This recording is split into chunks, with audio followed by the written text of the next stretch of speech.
Welcome to Hood Champion Boxing and Sports. In boxing, you find a way to win or you find a way to lose. The Russell brothers, they all had a first name, Gary Russell. There's a bunch of them. I think there's like 8. But they're all special fighters. Their father, this man was a genius. He taught all of his sons to box. And all of his sons went a very long way as amateurs. And, of course, we have a couple of them as professionals. There was one brother who ended up passing away. They say that brother was the best boxer out of all of the Russell brothers. But there's one in particular who fights at 140 pounds. And he is an absolute monster. He's the youngest of all of the Russell brothers. His name is Antuanne Russel. And he fights in the super lightweight division. Fights at 140 pounds. 15-0, 15 knockouts. And when I tell you, I learned something about him today. That's why I was going to do a video anyway. But I was like, I need to get this done before it slips my mind. First of all, he's fighting at 140. But he stands at 5'10". Okay? I'm 5'11 and a half. And walking around at 140, I think once I got past like 13 years old, the days of weighing 140 pounds were long gone. But if he's standing at 5'10", he's fighting at 140. That means he can fight at 147 and 154. So he has room to grow. But being 15-0 and 15 knockouts, in watching him fight, in particular when I saw him fight Viktor Postol, and I saw his fight before that, and you can just see the pedigree and the caliber of fighter that he is. And I'm watching that thinking, what in the world is in the water out there? And, you know, Maryland, D.C., wherever they're from, Capitol Heights, Maryland. And what are they drinking? Because his brothers can fight. We all know Gary Russell Jr. He had a loss recently, but super fast hands. IQ, amazing. Defense, amazing. And you just watch that. And again, sometimes you see fighters and you'll say, you know, he or she is good, can make some noise. And then there are times we see fighters and say, that fighter is special. And that's what I thought when I watched him fight. His last 2 fights. I think I saw that third one too. But I know in particular, those last 2 fights I've seen him fight, I mean, it's just amazing to watch him fight.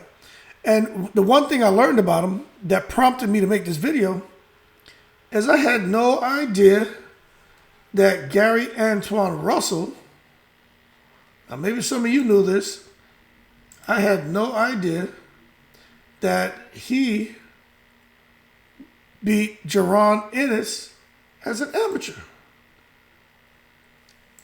Did you guys know that? I had no idea that as amateurs, I think he went 3-1 against Jerron Ennis. And the reason why that's so impressive to me is because Jerron Ennis is a beast at 147. And you look at what Gary Antuanne Russell is doing, being 15-0. Now it makes sense. Because if he beat Jerron Ennis and he's in the pro ranks doing this, that means this man has an extremely high ceiling. And he can go very far. He may be able to break that glass ceiling and go on to something even bigger and better than what I think most people are anticipating for him at this moment. So if you didn't know that, I'm sure if you're watching this video, I pray that you know who Jerron Ennis is. But this Russell brother clipped Jerron Ennis in the amateurs. So right now he doesn't have another fight scheduled, but he is just fight southpaw, amazing combinations. You know, I just did a video on like Montana Love, I think Jerron Ennis, Amantis Stanionis, Devin Haney, and think there was another person. Oh, no, I didn't do it on that guy. But Montana Love is kind of like where Antuanne Russell is right now in his career, which means he's making some noise, but he hasn't, he just hasn't quite nicked becoming mainstream yet. But he's right on the cusp of that. Same thing with Montana Love. The guy like Jerron Ennis are already beyond that. Devin Haney already beyond that. And what's his name?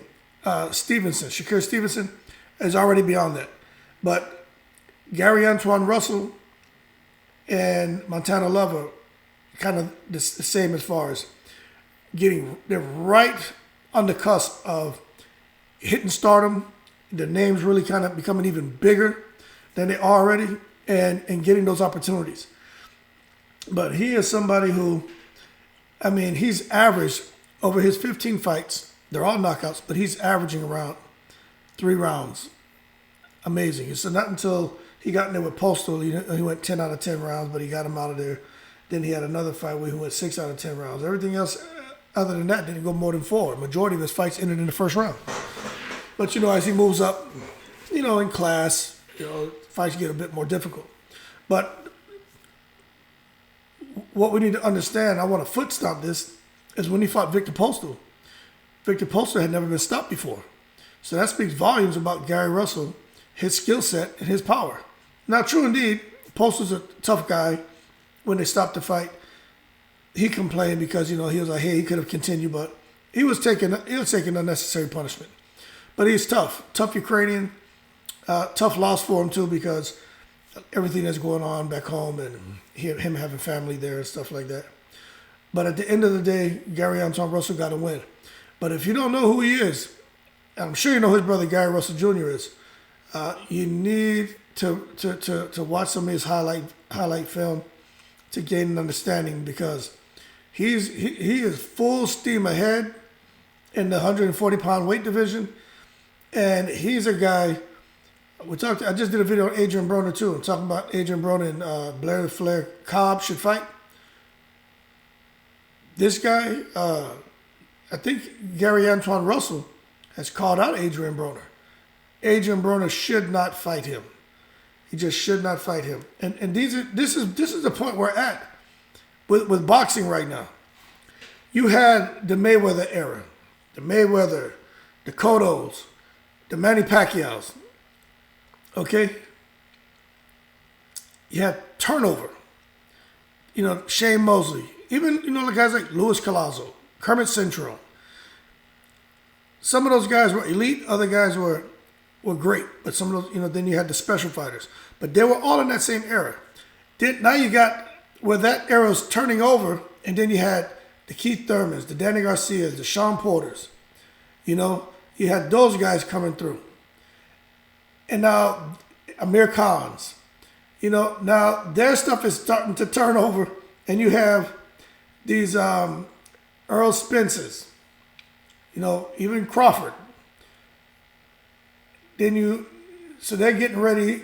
And then after that wave is coming the Shakur Stevensons, the Antuanne Russells, the Montana Loves, the Jerron Ennises, the Amantis Stanionis, the guy that Stanionis clipped, the Russian, Ruslan, whatever his name is. I don't want to say it wrong, so I'm not going to embarrass myself or disrespect his last name. But when you look at this wave that just keeps rolling, and then now the tsunami's about to hit us with new talent. And this guy right here, the verdict's still out, but he may be the most talented out of this new wave of fighters that's coming behind the Earl Spencers, behind the Yugas. Although Yugas has been in there for a while, he's still that wave after Mayweather, but he's there with the Earl Spencers. But he's before the Antuanne Russells and the Jerron Ennises. But you gotta watch this guy. He may actually be the most promising out of them all. And when you look at the fact that he clipped Ennis 3 out of 1 fights in the amateurs, and true, that was the amateurs. Things change big as pros. But there's some history there. And I think when there's history, that's where you can build some solid momentum for a huge fight, especially if he continues with his knockout streak. You know, it reminds me of Edgar Berlanga. I think his first 15, 16 fights were all KOs, and then he ran into a little bit of turbulence, got dropped. But Gary Antuanne Russell is not reckless. He's defensive oriented. He's not just, heavy on his front foot, coming forward, letting shots go. He is the total package, and he may be the best boxer out of all the Russell brothers. Not the fastest hands, but he has super fast hands. But he is, I think, the way it's looking, he may be the best one, and he can go. So just wanted to put him on your radar. Extremely talented, averaging like 3 rounds a fight, and they don't have. I couldn't find any information on the next fight for him, but I'm gonna definitely be tuning in. His profile's growing bigger and bigger, and when you have a record, 15-0, 15 knockouts, people pay attention to it. And when you come and clip somebody like Viktor Postol, who's never been stopped, even though you didn't knock him out cold, the fact that he was taking unnecessary punishment and not throwing back, that speaks volumes. So keep your lookout on him.